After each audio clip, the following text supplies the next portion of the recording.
The 20th,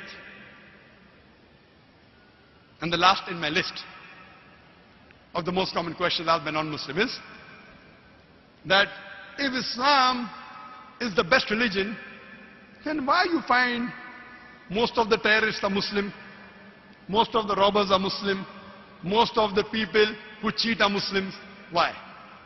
If Islam is the best religion, then why do you see that the Muslims are the worst?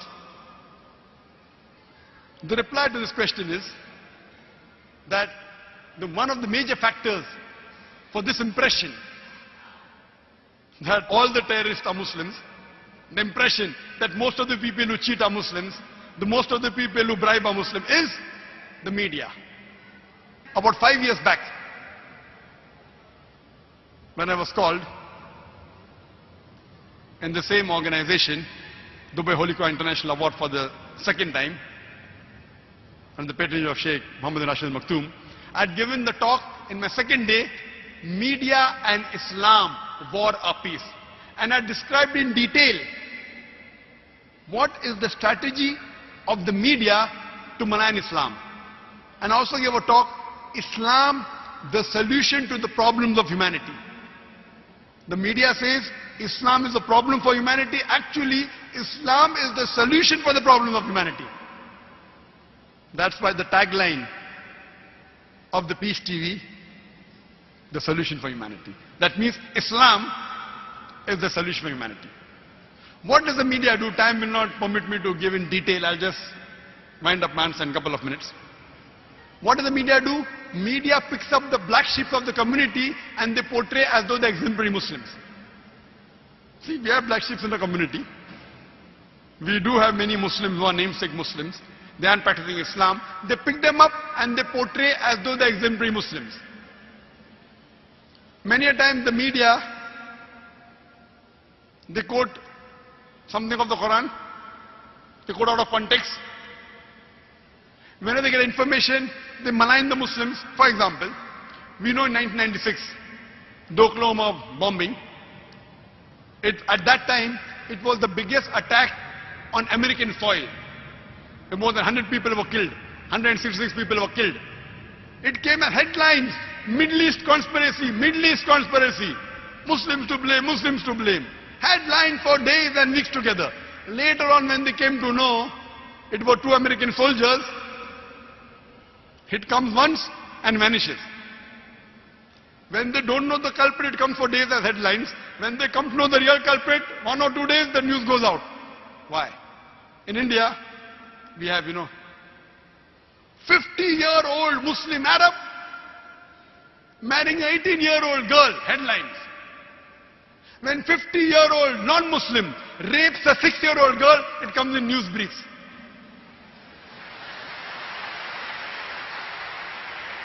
That 50-year-old Arab Muslim, he's taking permission and marrying a girl with her will, with the will of the parents. It doesn't go down the throat of the media. But when a 50-year-old non-Muslim rapes a 6-year-old girl, it comes in news briefs. Why? Same example, couple of weeks back, there was a bomb blast in Pune, German bakery. 9 people were killed. Suspect, Muslim, Muslim, Muslim. Suspect, suspect. No 100% proof. Same day, the Maoists, they killed 16 policemen. Not civilians, policemen, Maoist, no. It comes in news brief. Muslim suspect, 9 civilians killed, 16 policemen killed by Maoist, comes in news briefs. Ajib. They know the people who killed, not civilians. They have got cannons, rocket launchers. They bombard the full police station, comes in news brief. They don't know who did the Pune bomb blast. Muslim suspect. And it's continuously there for many days. They don't know who did it. Who they know did it because it's a Maoist, communist, non-Muslim, news briefs. Or maybe, front page, some papers, but below. And it vanishes out of the media. So the major cause is the media. Media and Islam, war or peace. Unfortunately, Muslims are very weak in media. Very weak. We may have good media about song channel, dance channel, many. But Islamic channels, unfortunately. Unfortunately. So I say, yes, I do know there are black sheep in the community. But yet, with all the black sheep, yet as a whole, the Muslims are the biggest teetotalers in the world. I know some Muslims who can drink the non-Muslim under the table. But as a whole, the biggest community of teetotalers in the world are Muslims. The biggest community as a whole that gives charity, they are Muslims.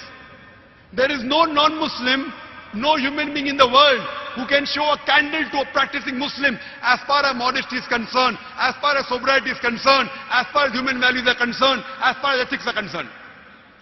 No human being can show a candle to a practicing Muslim as far as modesty is concerned, as far as sobriety is concerned, as far as human values are concerned, as far as ethics are concerned.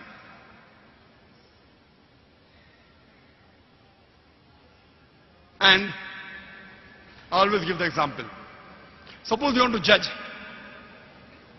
how good a car is, and latest 600 S model of Mercedes is launched in the market, 2010 model. You want to test the car. You put behind the car, behind the steering wheel, a driver who does not know how to drive, and he bangs up the car. He has an accident. Who will you blame? Will you blame the car or the driver? Driver. If you want to know how good the car is, you have to know the specification. What is the pickup? What are the safety measures? What is the ratio? What is the average of the car? Anti-brake locking system. Look at the specification. And really, if you want to test drive the car, put behind the steering wheel an expert driver. If you really want to know about Islam, don't look at the Muslims. Look at the scriptures, the glorious Quran and the Sahih Hadith. Don't look at me. Don't look at the Muslims. If you really want to test drive a car, put behind the steering wheel an expert driver. The best exemplary Muslim you can find is Prophet Muhammad Sallallahu Alaihi Wasallam. Read his seerah, you will find he's the best exemplary Muslim and the best exemplary human being that has lived. That's the reason I say that understand the religion by looking at the scriptures. And when you read the scriptures, the authentic sources, the Quran and Sahih Hadith, you will really appreciate Islam.